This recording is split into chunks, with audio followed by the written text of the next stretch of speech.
warahmatullahi wabarakatuh.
Hadirin kaum muslimin sidang Jumat rahimakumullah. Tiada ungkapan paling bermakna yang pantas kita panjatkan di hadirat ilahi Rabbana selain syukur alhamdulillah atas segala limpahan rahmat, nikmat dan karunia yang senantiasa Allah berikan kepada kita. Alhamdulillah siang hari ini kita masih berada dalam keadaan sehat walafiat. Dengan kesehatan yang telah Allah berikan kepada kita, dari tempat kita masing-masing kita sudah dapat mengayunkan langkah untuk sampai di masjid ini dengan niat tiada lain hanyalah semata-mata untuk meningkatkan iman dan takwa kita kepadanya. Semoga setiap langkah kaki yang kita langkahkan, tangan yang kita ayunkan, dicatat oleh Allah menjadi amal soleh bagi kita. Amin ya rabbal alamin. Kemudian salawat dan salam kita juga bermohon kepada Allah, semoga senantiasa dilimpahkan untuk arwah junjungan kita Nabi besar Muhammad sallallahu alaihi wasallam yang telah membentangkan jalan kebenaran menuju keselamatan hidup dunia dan akhirat. Beliau telah meninggalkan dua pusaka dan beliau menjamin apabila kita berpegang teguh kepada dua pusaka yang beliau tinggalkan, kita akan selamat hidup di dunia dan selamat hidup di akhirat. Akan bahagia hidup di dunia dan akan bahagia hidup di akhirat. Apa yang membuat itu tiada lain adalah Al-Quran dan Sunnah Rasulullah Sallallahu Alaihi Wasallam. Kaum muslimin sidang Jumat rahimahullah. Pada kesempatan yang sangat berbahagia ini, khatib ingin menyampaikan sebuah kisah singkat yang terjadi di zaman Rasulullah Sallallahu Alaihi Wasallam. Ada seorang sahabat Nabi yang bernama Sya'ban. Beliau ini tidak begitu terkenal di kalangan para sahabat, tetapi beliau memiliki suatu keunikan tersendiri. Beliau adalah orang yang rajin sholat 5 waktu sehari semalam secara berjamaah ke masjid.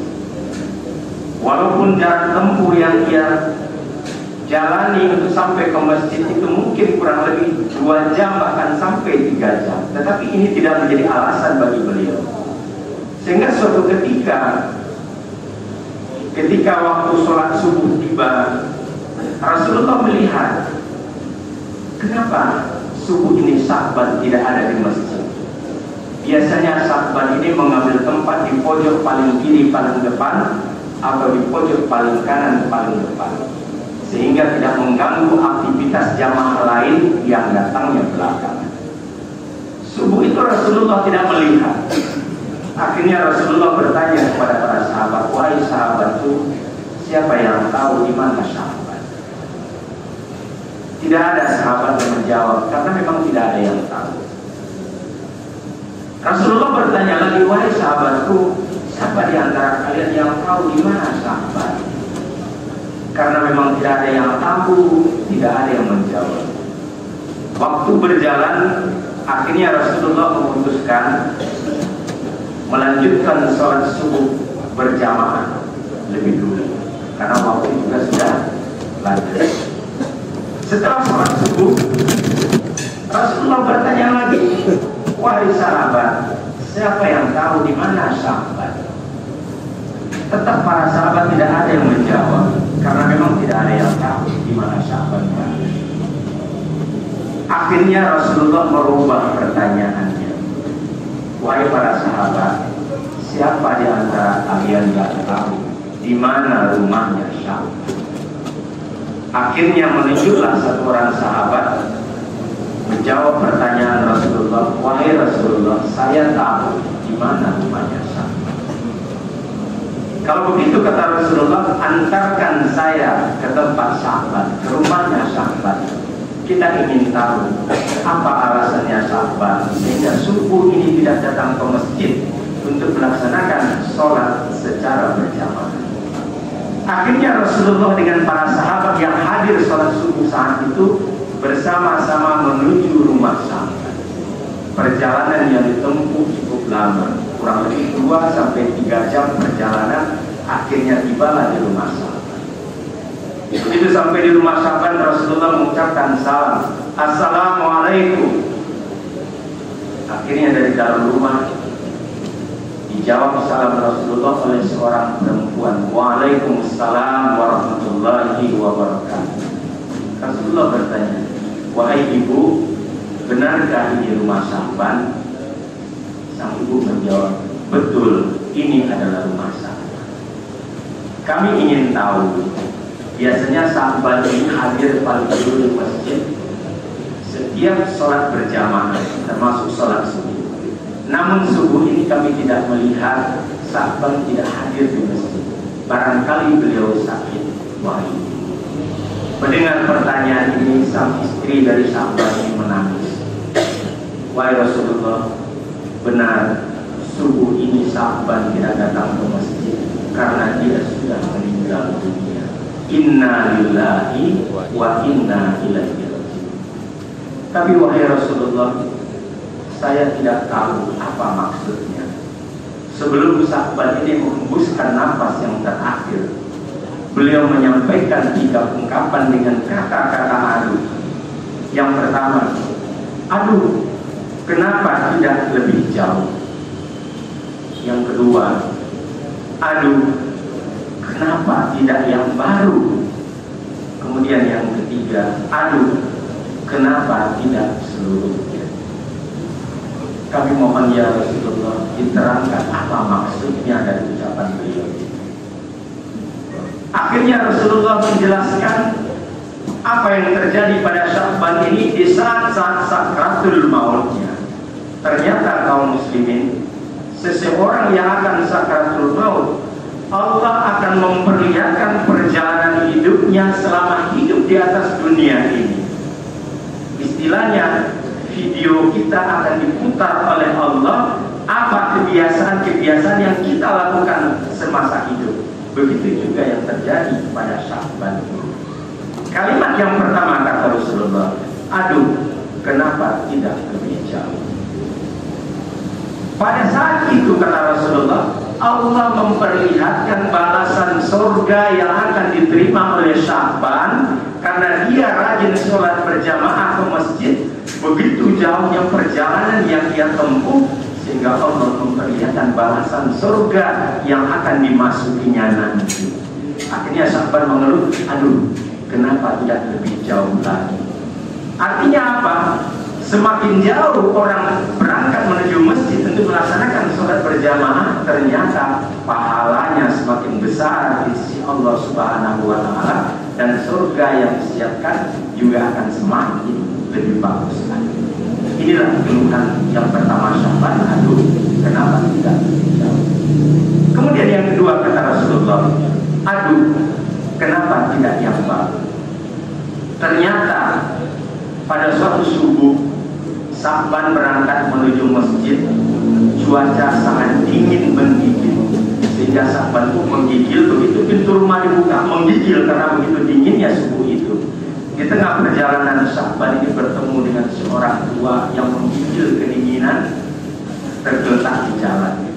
Akhirnya Syahban ini mengangkat orang ini, mendirikan orang ini, kemudian Syahban membuka satu lembaran bajunya karena dingin. Syahban ini memakai 2 baju. Jadi baju yang baru dia pakai di dalam, baju yang agak jelek dipakai bagian luar. Akhirnya dia tanggalkan bajunya yang satu di luar, dipakaikan ke bapak tua. Kemudian dipapa bapak ini menuju masjid untuk pelaksanaan sholat berjamaah. Nah, pada saat itu Allah memperlihatkan balasan kebaikan yang dilakukan oleh Syahban ini. Begitu indah balasan yang Allah berikan kepadanya, walaupun hanya dengan memberikan sebuah pakaian butut kepada seseorang. Ini yang kedua. Kemudian yang ketiga, aduh, kenapa tidak seluruhnya? Suatu ketika, Syahban ini juga bukan orang kaya. Dia sangat sederhana dan termasuk fakir. Dia ingin makan. Dia hanya punya 1 buah roti, kemudian 1 gelas teh manis atau susu. Begitu dia mau makan, tiba-tiba ada orang yang mengetuk pintu. Seorang pengemis mengetuk pintu. Assalamualaikum. Waalaikumsalam. Izin Tuan, saya sudah beberapa hari tidak makan. Mohon Tuan berkenan memberikan makan buat saya. Sahabat ini karena memang orang miskin, tidak punya apa-apa lagi yang lain, satu-satunya makanan yang dia santap pagi itu hanya sebuah roti. Dia bagi 2 roti itu. Setengah dia berikan kepada pengemis yang meminta, setengah dia makan. Begitu juga teh manis yang ada 1 gelas, dia bagi 2, setengah untuk pengemis itu, setengahnya untuk dia. Nah, perbuatan yang dilakukan oleh Sya'ban ini diperlihatkan balasan oleh Allah ketika dia akan sakaratul maut. Alangkah besar pahalanya, ganjaran yang diterima oleh dia hanya gara-gara memberikan setengah roti untuk pengemis, kemudian setengah gelas minuman untuk pengemis tersebut. Inilah wahai ibu, kata Rasulullah, Sya'ban berteriak mengucapkan itu. Kaum muslimin sedang Jumat rahimahumullah. Apa pelajaran yang dapat kita ambil dari sini? Apapun profesi, pangkat dan jabatan, kedudukan yang kita emban saat ini, ketahuilah bahwa kita ini adalah hamba Allah. Suatu ketika kita akan menghadap kepada Allah Subhanahu wa Ta'ala, dan Allah menegaskan, "Wa ma khalaqtul jinna wal insa illa liya'budun." Tidak aku ciptakan jin dan manusia itu kecuali kata Allah hanyalah untuk mengabdi kepada. Oleh karena itu kaum muslimin sedang Jumat rahimahumullah, apapun pangkat, jabatan dan kedudukan kita saat ini, mari kita jadikan sebagai sarana pendekat untuk mengabdikan diri kita kepada Allah Subhanahu wa Ta'ala. Karena dengan pengabdian itu, dengan ibadah yang kita lakukan, terutama sholat, inilah yang akan menyelamatkan kita nanti di yaumil akhir. Sholat adalah ibadah, amalan utama dan pertama yang akan dihisab oleh Allah. Apabila sholat kita baik, insya Allah seluruh amal ibadah kita yang lain akan menjadi baik. Oleh karena itu, di tengah-tengah padatnya kegiatan yang kita lakukan hari ini dan seterusnya, mari kita siapkan waktu untuk betul-betul bisa menghadap Allah. Lebih baik lagi apabila kita laksanakan secara berjamaah, subuh berjamaah, zuhur berjamaah, asar berjamaah, maghrib berjamaah, isya berjamaah. Minimal selama jam kantor kita bisa melaksanakan sholat secara berjamaah. Kemudian di luar jam kantor, kalau memang masjid dekat dengan kita, mari kita laksanakan sholat secara berjamaah. Kemudian yang kedua, dalam memberikan sesuatu kepada seseorang, tidak selamanya harus yang bagus, tidak selamanya harus yang baru. Apapun bisa kita lakukan, tetapi intinya adalah dasarilah pemberian kita itu dengan niat yang tulus dan ikhlas, semata mengharap ridho dari Allah Subhanahu wa Ta'ala. Sebagaimana kita pernah baca suatu kisah tentang seorang pelacur, hanya gara-gara memberikan seekor anjing minuman di tengah teriknya panas di padang pasir, akhirnya dia bisa masuk surga. Intinya apa? Keikhlasan dia dalam beramal dan berbuat, itulah yang dinilai oleh Allah Subhanahu wa Ta'ala. Besar bantuan yang kita berikan kepada seseorang dengan niat yang ikhlas, alhamdulillah pahalanya akan luar biasa lagi. Sedikit yang kita berikan bantuan kepada orang dengan niat yang tulus dan ikhlas, pahalanya juga akan tetap mengalir kepada kita. Tapi apabila bantuan yang kita berikan, pertolongan yang kita berikan kepada seseorang dengan niat yang ria, ingin dianggap, ingin dipuji oleh seseorang, maka pahalanya akan hilang sirna, ibarat pasir yang berada di atas batu yang hitam, kemudian disiram oleh hujan yang lebat, habis semuanya dia lepas. Kemudian yang ketiga, aduh, kenapa tidak sebelumnya? Artinya apa? Dalam melakukan amal kebajikan, kita tidak usah menunda-nunda waktu. Ketika kita mampu untuk berbuat yang terbaik, maka kita lakukan yang terbaik sesuai dengan kemampuan kita. Karena penyesalan itu nanti datangnya adalah belakang. Kaum muslimin sidang Jumat rahimahumullah, jangan sampai kita menyesal seperti penyesalannya orang-orang fasik. Bagaimana mereka menyesal? Setelah mati baru minta dihidupkan lagi ke atas dunia. Apa keinginannya? Hanya untuk ingin sholat sunat 2 rakaat yang semasa hidup ini selalu kita abaikan. Kemudian apa keinginannya mereka lagi?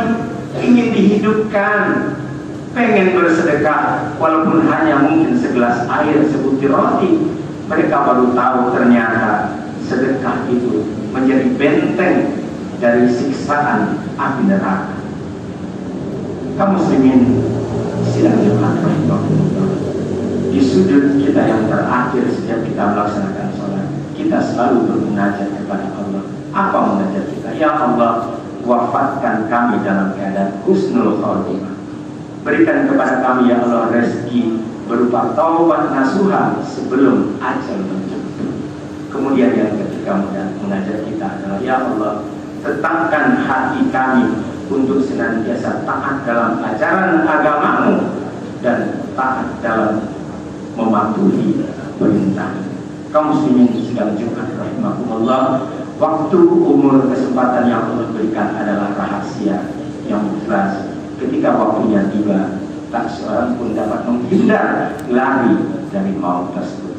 Oleh karena itu, sebelum ajal datang menjemput, mari kita manfaatkan sisa umur dengan sebaik-baiknya, dengan harapan pada akhirnya ketika kita dipanggil menghadap pada Allah Subhanahu wa Ta'ala, kita kembali dalam keadaan husnul khotimah. Amin ya rabbal alamin. Fa'tabiru ya bil absar la'allakum turhamun. Wa ala sayyidina Muhammad wa ala ali sayyidina Muhammad. Alhamdulillah hamdan katsiran kama amara. Asyhadu an la ilaha illallah wahdahu la syarika lah wa asyhadu anna Muhammadan abduhu wa rasuluhu la nabiyya ba'da. Allahumma shalli wa sallim wa barik ala Muhammad wa ala alihi wa ashabihi ajma'in. Amma ba'd. Fa ya ayyuhal hadirun al-kiram rahimakumullah. Ittaqullaha haqqa tuqatih wa la tamutunna illa wa antum muslimun. Inna Allaha wa malaikatahu yusholluna 'alan nabi. Ya ayyuhalladzina amanu shallu 'alaihi wa sallimu taslima. Allahumma shalli 'ala Muhammad wa 'ala ali Muhammad kama shallaita 'ala Ibrahim wa 'ala ali Ibrahim. Wa barik 'ala Muhammad wa 'ala ali Muhammad kama barakta 'ala Ibrahim wa 'ala ali Ibrahim fil 'alamin innaka Hamidum Majid. Allahumma ighfir lil muslimin wal muslimat wal mu'minin wal mu'minat al-ahya'i minhum wal amwat wa ya qadiyal hajat. Allahumma nawwir qulubana bit taufiqi wal hidayah wajnubna syirka wal munkarat. Rabbana atina fid dunya hasanah wa fil akhirati hasanah wa qina adzabannar. Ibadallah, innallaha ya'muru bil adli wal ihsan wa ita'i dzil qurba wa yanha 'anil fahsya'i wal munkari wal baghi. Ya'idukum la'allakum tadhakkarun. Fadhkurullahal 'azima yadhkurkum was'aluhu min fadlihi yu'tikum wa la dzikrullahi akbar. Aqimis shalah.